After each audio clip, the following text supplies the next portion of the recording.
इस वीडियो को देखने के बाद आप 80 to 90% of the modern history के क्वेश्चंस प्रेडिक्ट कर सकते हो जो 2025 के प्रीलिम्स में आने वाले हैं एग्जैक्टली। इस वीडियो में मैं आपको बताऊंगा कि आपको किस तरीके से स्ट्रैटेजी रखनी है मॉडर्न हिस्ट्री के लिए, कौन से सोर्सेज को फॉलो करना है। आपको बिलीव नहीं होगा, स्पेक्ट्रम में 40 to 50% ऑफ द चीज़ें इररेलेवेंट होती हैं जो आपके काम की है ही नहीं, और आप बैठ करके स्पेक्ट्रम पढ़े जा रहे हो। सिर्फ 300 से 400 पेजेस ही है जो स्पेक्ट्रम के अपने काम की है। वीडियो के आखिर में मैं कुछ ऐसे नोट्स भी प्रोवाइड कराऊंगा जिसमें आप केवल 60 to 70 पेजेस में पूरा मॉडर्न हिस्ट्री कवर कर सकते हो। स्पेक्ट्रम, सही सुना, स्पेक्ट्रम आप पूरा कवर कर सकते हो। टॉपर्स के नोट्स है प्लस मेरे वैल्यू एडिशन नोट्स हैं जो आपका फाइनल नोट्स होगा फॉर प्रीलिम्स। तो आपको कुछ नहीं करना है, सिर्फ और सिर्फ रिवाइज करना है नोट्स को। देखो अभी आने वाला है मज़ा, ठीक है, बहुत मज़ा आने वाला है। देखो मैं तुमको दिखाता हूँ। The first question is what is the correct sequence of the following events? The August offer, the INA trials, the quit India movement and the royal Indian naval rating revolt. ठीक है, आंसर इज 1 3 2 4। ये जो है तुम्हारा sequence है। This is 1 2 3 and 4। ठीक है, फिर 2005 में क्वेश्चन देखो। On the eve of launch of quit India movement, Mahatma Gandhi asked the government servant to resign, asked the soldier to leave their post, asked the princes of the princely state to accept the sovereignty of their own people. The answer is 3 only. Asked the princes of the princely state to accept the sovereignty of their own people. ठीक है, अब आ जाओ question 2009। Freedom struggle, Aruna Asaf Ali was a major women organizer of underground activity in the Quit India movement is the answer. ठीक है, फिर 2009 का ही question है। Which of the following movement is the slogan do and die associated with Quit India movement? ठीक है, फिर आ जाओ 2010 का question. About quit after Quit India movement, C. Rajgopalachari issued a pamphlet entitled The Way Out. किसके बारे में था? तो a solution for a constitutional deadlock, उसको राजा गोपालाचारी फॉर्मूला भी कहते हैं। अब 2011 में which one of the following observation is not true about the quit India movement of 1942? True नहीं है। So it was led by Mahatma Gandhi. Mahatma Gandhi ने क्विट इंडिया मूवमेंट को लीड नहीं किया था। सेम क्वेश्चन बार बार रिपीट भी हो चुका है। अब देखो 2011 में ये क्वेश्चन था, ठीक इसके बाद ये क्वेश्चन दिया हुआ था। With reference to Indian freedom struggle, Usha Mehta is well known for running the secret Congress radio in the week of quit India movement. ठीक इसके बाद वाला क्वेश्चन था ये, ठीक इसके बाद वाला क्वेश्चन। ठीक है, तो मैंने तुमको ये ट्रिक पहले ही बताया था कि आगे ऊपर नीचे ऐसा क्वेश्चन देते हैं और इसमें इसका आंसर छुपा होता है। तो द क्विट इंडिया मूवमेंट और इसका answer is the quit India movement. ठीक है, फिर 2013 में quit India movement was launched in response to Cripps proposal. ठीक है, अब और आगे दिखाता हूँ मैं आपको, इधर आ जाओ। What is the correct sequence of the following event? The August offer, INA trial, quit India movement, the royal Indian naval rating revolt. ये 1998 का क्वेश्चन था, ऊपर हमने देखा। सेम क्वेश्चन 2017 में रिपीट करा है आफ्टर 20 ईयर्स। ठीक है, with reference to Indian freedom struggle consider the following event, mutiny in royal Indian navy, same option, quit India movement launched. ठीक है, same option, the answer is 3 2 and 1। ठीक है, next question 2021 में with reference to the 8 August 1942 the Indian history, which of the following statement is correct? बस यहाँ 1942 याद रहता तो क्विट इंडिया मूवमेंट और रेजोल्यूशन डन। ठीक है, मतलब एक 1998 से ये थीम 2021 तक फॉलो हो रहा है। 2025 में क्विट इंडिया मूवमेंट से क्वेश्चन होगा।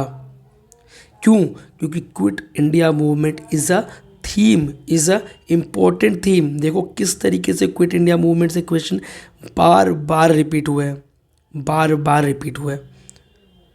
ये इतना इम्पोर्टेंट थीम है। ठीक है, चलो और मैं आगे दिखाता हूँ आप। मॉडर्न इंडियन हिस्ट्री के क्वेश्चंस प्रिडिक्ट करना बहुत आसान है, इंपॉर्टेंट थीम्स ढूंढना बहुत आसान है, क्योंकि हर बार क्वेश्चन इस तरीके से ही पूछते हैं। ठीक है, it is the game of 1919 and 1935। देखो कैसे इतने सारे एक्ट, पॉलिसी एक्ट ब्रिटिशर्स के दिए हुए हैं, इतने सारे चार्टर्ड एक्ट दिए हुए हैं, सब रटे जा रहे हो, लेकिन जो पढ़ना है उस पर ध्यान ही नहीं है। Government of India act 1919 clearly defined, ठीक है। The answer is the jurisdiction of central and provincial government, 2015 का क्वेश्चन। फिर 2016 का क्वेश्चन देखो, the Montagu Chelmsford proposal were related to social reform, educational reform, reform in police administration और constitutional reform. So it is related to constitutional reform, इसी को act of 1919 भी बोलते हैं 2016 में। फिर 2017 में आ जाओ, in the context of Indian history the principal of dyarchy, dyarchy कब आया था तुमको पता है कब? 1919 में। बार बार एक ही टॉपिक से क्वेश्चन पूछ रहे और कहीं से नहीं पूछ रहे, यही थीम है, इस तरीके से पकड़ना होता है थीम। चलो आ जाओ, principle of dyarchy refers to division of the subjects delegated to the provinces in 2 categories. फिर 2018 में आ जाओ, ठीक है। इस बार क्वेश्चन पूछते 1935 से। In the federation establish by the government of India act of 1935 residuary power were given to the, residuary power किसको दिया? So the answer is governor general. Same type of question 2022 में भी रिपीट हुआ है, same type of question. फिर 2021 में आ जाओ, दोनों मिलाकर के पूछ दिया, मोन्टेग शेमफोर्ड भी और एक्ट ऑफ 1935 भी, ठीक है। The Montagu Chelmsford reform of 1919 recommended granting voting rights to all women above the age of 21, ठीक है। The government of India act of 1935 gave women reserved seat in legislature. So the answer is 2 only, ठीक है, समझा। जो question यहाँ पे तुम्हारा क्या पूछा था, डायरकी क्या होता है ना। अब यहाँ पे देखो डायरकी क्या थोड़ा डिटेल में पूछ लिया। Government of India act 1919 the function of provincial government were divided into reserved and transfer subject, which of the following were treated as reserved subject, ठीक है। Administration of justice, local self government, land revenue और police. अब ये option देख करके तुम सही अंदाज़ा लगा सकते हो। रिजर्व सब्जेक्ट क्या होता है, तो जो गवर्नमेंट अपने पास रिजर्व रखता है, जिसकी अथॉरिटी और जिस पे लॉ बनाना सिर्फ गवर्नर का ही काम होता है, ठीक है। जस्टिस कभी ट्रांसफ़र हो नहीं सकता था उस समय तक, ठीक है। गवर्नर किसी लोकल सेल्फ गवर्नमेंट को क्यों देंगे, ठीक है, कि आप जस्टिस पे एडमिनिस्ट्रेट करो, ठीक है। पुलिस नहीं दे सकते, है ना, रेवेन्यू नहीं दे सकते, तो 1, 3, 4 विल बी द आंसर, समझा। अब देखो 2024 में फिर से क्वेश्चन पूछता है गवर्नमेंट ऑफ इंडिया एक्ट 1935 से। 1919 और 1935 दोनों बहुत ही मस्ट है, you have to read it. इस तरीके से क्वेश्चन रिपीट होते हैं। कौन बोलता है तुम प्रिडिक्ट नहीं कर सकते पेपर, बस तरीका होना चाहिए सॉल्व करने का। It provided for the establishment of all India federation based on the union of the British Indian provinces and princely states. Second is defense and foreign affairs were kept under control of the federal legislature. कौन सा statement correct है? Correct answer is 1 only, ठीक है। सो आपको समझ में आया किस तरीके से क्वेश्चंस रिपीट होते हैं, किस तरीके से वी हैव टू स्टडी, ठीक है। अभी सिर्फ मैंने 2 टॉपिक्स बताए क्योंकि वीडियो बहुत लंबी हो जाती, वरना कितने सारे टॉपिक्स हैं जो बार बार रिपीट होते हैं, हर बार ही रिपीट होते हैं। सो हमारा सिलेबस क्या बोलता है, सबसे पहली और important cheese, history of India and Indian national movement हमारे प्रीलिम्स के सिलेबस में मेंशन्ड है। अब यहाँ इंडियन नेशनल मूवमेंट से हम 2 चीज़ें समझते हैं, क्योंकि इंडियन नेशनल मूवमेंट अपने सिलेबस में एक्सप्लिसिटली मेंशन्ड है कि हमको इसके बियॉन्ड नहीं जाना है ना। Indian national movement explicitly mentioned है, इसका मतलब ये है कि पेपर में 90% of the question modern Indian history के इंडियन नेशनल मूवमेंट से रहेंगे। आप बैठ करके रिवोल्ट ऑफ 1857 रट रहे हो, पढ़ रहे हो, उससे एक क्वेश्चन नहीं पूछते। जो पूछते हैं वो तो आप पढ़ ही नहीं रहे, उस पर तो आप समय ही नहीं दे रहे। सो 90% of the question Indian national movement से ही रहेंगे। मैंने भी आपको दिखाया भी 2-3 टॉपिक्स, ठीक है। और द सेकेंड थिंग कि जब हम स्पेक्ट्रम पढ़ेंगे, जब हम नोट्स बनाएंगे, तो हमारा ध्यान इंडियन नेशनल मूवमेंट पे 80 to 90% of the time focused होना चाहिए, ना कि इधर उधर की चीज़ों पे। एडवेंट ऑफ यूरोपियन से क्वेश्चन नहीं पूछते हैं इतना, बहुत लिमिटेड क्वेश्चन पूछते हैं। ठीक है, मैं आपको बताऊंगा कौन सा चैप्टर आपको किस तरीके से पढ़ना है बहुत ही अच्छे से। ठीक है, पहले आ जाओ अपने हाई यील्डिंग टॉपिक्स देख लेते हैं। टोटल 65 क्वेश्चंस पूछे हैं लास्ट 10 ईयर्स में फ्रॉम मॉडर्न इंडियन हिस्ट्री। ठीक है, जिसमें सबसे ज़्यादा question British act and policies से आए हुए हैं। ठीक है, उसीलिए मैंने 1919 और 1935 के क्वेश्चंस दिखाए थे आपको। ठीक है, फिर 5 क्वेश्चन स्वदेशी मूवमेंट से। Gandhian phase is important, 8 question Gandhian phase से सिर्फ पूछा गया है। एक बहुत ही छोटा सा टॉपिक और 8 क्वेश्चन उससे आ चुके हैं अभी तक। ठीक है, सोशियो रिलीजियस मूवमेंट से 5 क्वेश्चन पूछे गए हैं। पर्सनालिटी से 6 क्वेश्चन पूछे गए हैं। अभी हमने जब क्वेश्चन देखा क्विट इंडिया का, अरुणा असफ अली और उषा मेहता वाला क्वेश्चन भी हमने देखा था। ठीक है, गोपाल बाबा वालांकर वाला क्वेश्चन भी मैंने आपको दिखाया है पिछले वीडियोज़ में, नहीं देखा है तो जाकर देखो। ठीक है, अब देखो तुम बैठ कर एक क्रोनोलॉजी रटते हो, पिछले 10 साल में सिर्फ 2 क्वेश्चन पूछा है क्रोनोलॉजी से, तुम बैठ के क्रोनोलॉजी याद कर रहे हो। क्रोनोलॉजी के जो 2 क्वेश्चन पूछे वो भी मैंने दिखाया भी आपको, है ना। देखो एडवेंट ऑफ यूरोपियन से सिर्फ और सिर्फ 4 क्वेश्चन है, वो भी बहुत बेसिक क्वेश्चंस, बहुत ही बेसिक क्वेश्चंस। देखो यहाँ से क्वेश्चन पूछ रहे हैं economy impact of British policies. ठीक है, तो ये आपके हाई यील्डिंग टॉपिक्स हैं। ट्रांसफर ऑफ पावर्स, है ना, पीस एंड रिवोल्ट, है ना, जिससे 2 क्वेश्चन पूछे गए। तो ये आपके कुछ हाई यील्डिंग टॉपिक हैं जो पढ़ते वक्त आपको ध्यान रखना है। रिवोल्ट ऑफ 1857 से क्वेश्चन ही नहीं पूछा गया है फ्रॉम पास्ट 10 ईयर्स, और आप बैठ के आप उसको रट रहे हो, है ना। ऐसे बहुत से टॉपिक है जहाँ से क्वेश्चन डायरेक्ट आते ही नहीं है। मैं आपको सब अभी बताऊंगा आपको कौन से इंपॉर्टेंट चैप्टर्स कवर करने स्पेक्ट्रम से, बट लास्ट तक बस देखते रहना। ठीक है, बहुत डिटेल में बताऊंगा मैं आपको।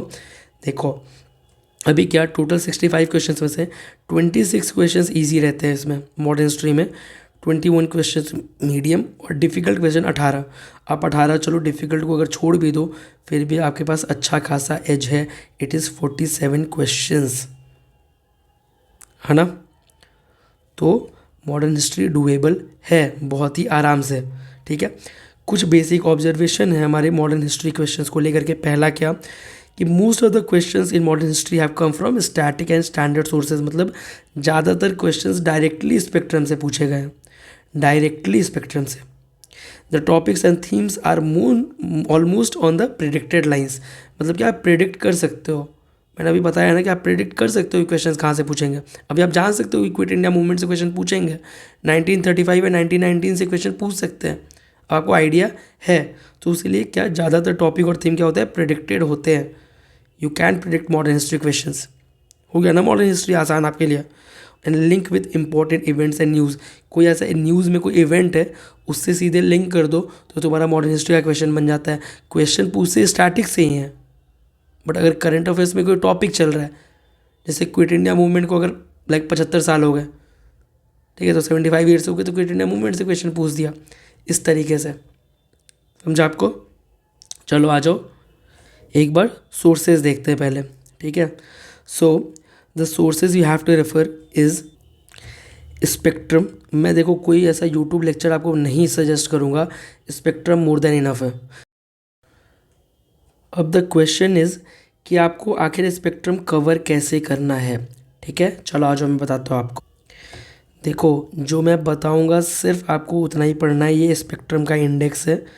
ठीक है, जो मैं बताऊँ सिर्फ उतना पढ़ना है, यूनिट 1 आपको नहीं पढ़ना है, इससे क्वेश्चन कभी नहीं पूछेंगे। देखो अगर 2 स्टार्स मिले आपको means you have to read it, it is important. 1 star मिले तो यू हैव टू रीड, जब बस आपको पढ़ना है, like it is not that important. अगर आपको ये 0 मिले कहीं तो it is just a glance, like एक बार बस देखो और आगे निकलो। और 3 स्टार मिले मतलब वो मोस्ट इंपॉर्टेंट है, बहुत इंपॉर्टेंट है। ठीक है, चैप्टर 3 जिस 2 star, it is important. Chapter 4 1 star, 1 star मतलब क्या कि you just have to read it. अभी देखो रिवोल्ट ऑफ 1857, ये क्या है कि जस्ट अ ग्लांस, मतलब क्या कि कोई क्वेश्चन इससे नहीं पूछा गया पिछले 10 सालों में। तो क्वेश्चन अगर पूछते भी है तो बहुत बेसिक, कि कौन सा इंसान कहाँ से लीड कर रहा था 1857 के रिवोल्ट को, ये पूछ सकते हैं, इससे ज़्यादा कुछ नहीं पूछेंगे। ठीक है, चलो आगे आ जाओ। अब देखो Indian national Congress chapter 11 3 star से, मतलब बहुत इंपॉर्टेंट है, बहुत ही ज़्यादा इंपॉर्टेंट, है ना। इमरजेंस ऑफ गांधी एक छोटा सा चैप्टर है और बहुत इंपॉर्टेंट चैप्टर है, ये भी बहुत इंपॉर्टेंट चैप्टर। फिर government of India act already मैंने बोला कि बहुत इंपॉर्टेंट है, 3 स्टार्स हमने दिए हुए हैं। कांग्रेस रूलिंग प्रोविंसेस इतना इंपॉर्टेंट नहीं है, तो एक ग्लांस देना, आगे बढ़। क्विट इंडिया मूवमेंट बहुत important chapter, very much important. अब आ जाओ यूनिट 9। यूनिट 9 में क्या करना है तुमको कि जो ये वाला जो इतने टॉपिक्स हैं ये तुमको लक्ष्मीकांत के पहले चैप्टर में दिए हुए हैं, तुमको वहाँ से कवर करना है। ये पहला इतना चैप्टर है ना, जिसमें चार्टर एक्ट 1833, 53, 1858, 1919 और 1935 बहुत इंपॉर्टेंट है, उसीलिए मैंने इसमें मार्क करके रखा हुआ है, बहुत ही ज़्यादा इंपॉर्टेंट है, you have to do it. ठीक है, ये मैं पीडीएफ आपको शेयर कर दूंगा मेरे टेलीग्राम चैनल पे, वहाँ से डाउनलोड कर लेना, वहाँ पे आपको ये मिल जाएगा, तो आराम से पहले देखते रहो। ठीक है, चलो आगे आ जाओ। ठीक है, एडुकेशन बहुत इंपॉर्टेंट है, डायरेक्ट क्वेश्चन पूछे हुए हैं, पीजेंट मूवमेंट बहुत इंपॉर्टेंट है। चलो आगे आओ, आगे आ जाओ। यूनिट 10। यूनिट 10 के बाद से आपको स्पेक्ट्रम में कुछ भी नहीं पढ़ना है फॉर प्रीलिम्स। ये 626 पेजेस, आपका अगर नया एडिशन है तो एक बार देख लेना कौन सा पेज नंबर है। 626 पेजेस के बाद आपको कुछ भी नहीं पढ़ना है फ्रॉम स्पेक्ट्रम। बैठ के पढ़ रहे हो तो टाइम बर्बाद कर रहे हो, एक क्वेश्चन नहीं पूछते। बताओ अब कि 50% of the content of spectrum तुम्हारा ऐसे ही एलिमिनेट हो गया। अब क्या पढ़ना है, ये अपेंडिसेस डायरेक्ट क्वेश्चन पूछते हैं। मैंने यहाँ 5 स्टार बनाया हुआ है, 500 स्टार बना लो। यहाँ से क्वेश्चन डायरेक्ट पूछेंगे, ये तुमको रटा होना चाहिए, याद होना चाहिए। ये अपेंडिसेस तुमको पढ़ना है, समझा। ये इंडेक्स मैं आपको शेयर कर दूंगा अपने टेलीग्राम चैनल पे, वहाँ से डाउनलोड कर लेना। चलो आगे आ जाओ। The second source is Rishabh रिवोर सर के स्पेक्ट्रम के नोट्स, प्लस मैंने इसमें अपना वैल्यू एडिशन किया है खुद के नोट्स का। रुको मैं दिखाता हूँ। लुक, ये नोट्स टोटल 70 पेजेस के नोट्स हैं, टोटल 70 पेजेस के। पूरा स्पेक्ट्रम इसमें बहुत ही अच्छे से इन्होंने किया है। देखो हेडिंग्स, तुम्हारे स्पेक्ट्रम के जो हेडिंग्स हैं, सेम हेडिंग्स यूज़ करा हुआ है ना। और इसमें देखो ये मेरा इनकलकेशन है, देखो ये इस किस तरीके से इसको मैंने और डिटेल कर दिया है कि आपको समझ में आए। ठीक है, जैसे Vasco the gamma led by Abdul Majid. Abdul Majid कौन था, एक गुजराती पायलट था। इस तरीके से हमने वैल्यू एडिशन इसमें किया है। देखो Portuguese demand exclusion of Arabs, ठीक है, उसलिए Zamorin decline excluding of Arabs, है ना, जिसकी वजह से जामोरिन और वास्को द गामा की लड़ाई हो गई। ठीक है, इस तरीके से देखो मैंने बताया हुआ। इसमें हमने बहुत ही बढ़िया से तुम्हारे निमोनिक्स भी इंक्लूड किए हुए हैं कि तुमको याद करने में ईजी रहे, है ना। देखो जैसे फर्स्ट फैक्ट्री, और ये थॉमस बेस्ट ने पोर्टुगीज़ को हराया था, तो द बेस्ट डिफीटेड पोर्टुगीज़। तुमको याद रखने के लिए निमोनिक्स मैंने बना करके इसमें डाल रखे हैं। देखो मैंने अपने नोट्स कैसे इंक्लूड किए हैं। राइज ऑफ रीजनल किंगडम, तो हैदराबाद कौन सा फाउंडर, निज़ामुल मुल्क। फिर अवध में कौन था, सादत खान। बंगाल में कौन था, मुर्शिद कुली खान। क्या हुआ, तो ठीक है, सक्सीड भाई सन सुजाउद्दीन। तो इस तरीके से मैंने अपने नोट्स का इनकलकेशन किया है। देखो कैसे मैंने निमोनिक्स कैसे बनाया। जैसे फ्रेंच में कहाँ कहाँ पे तो उनके वो थे सेंटर्स थे। माही, माही मतलब महेंद्र सिंह धोनी, तो माही का किसी भी सूरत में बाल विवाह का नहीं होगा। ठीक है, माही मतलब माहे, कराईकल, ठीक है, सूरत, बालासोर। फिर तुम्हारा यहाँ पे आ जाओ कासिम बाजार, समझा। तो इस तरीके से तुम्हारा निमोनिक बन गया, और इससे तुम्हारा फ्रेंच का सारा तुमको याद रहेगा। फैक्ट्री, है ना। देखो मैंने किस तरह अपने नोट्स इंकलकेट करा है इसमें। ये तुम्हारा एंग्लो फ्रेंच वॉर का नोट्स है ना, एक जगह पे। और देखो ये इस तरीके से तो मैंने सारे सिख गुरु के किए हुए हैं, कुछ रेफरेंसेस मैंने डाले हुए जहाँ जहाँ पे मेरे को लगा कि यहाँ पे ज़रूरत है। देखो ये एंग्लो मैसूर वॉर के हैं, तो सब सारे नोट्स मेरे इसमें इंक्लूडेड मिलेंगे आपको। ठीक है, तो आपका ये पूरा मॉडर्न हिस्ट्री पूरा आखिर तक देखो मैंने सब कुछ ही डाल दिया है इसमें। देखो ये देखो परमानेंट सेटलमेंट इसमें अच्छे से नहीं लिखा था, तो मैंने वो भी लिख दिया आपके लिए। परमानेंट सेटलमेंट का फीचर क्या है, रुतवारी का, मालवारी का क्या फीचर है, एवरीथिंग इज़ देयर। तो आपको कुछ नहीं करना, इन 70 पेजेस को 4 दिन में बहुत अच्छे से पढ़ लेना है। अगर आपने पहले स्पेक्ट्रम पढ़ी हुई है तो आपके लिए बहुत ही ईजी होगा इन नोट्स को रिवाइज़ करना। ये नोट्स डाउनलोड करने के लिए टेलीग्राम चैनल पर जाना, वहाँ तुमको ये पूरा नोट्स मिल जाएगा। ठीक है, so the next is day wise plan मैं आपको दे देता हूँ मॉडर्न हिस्ट्री के लिए। सो डे 1 में what you have to do, unit 1 पूरा करना है।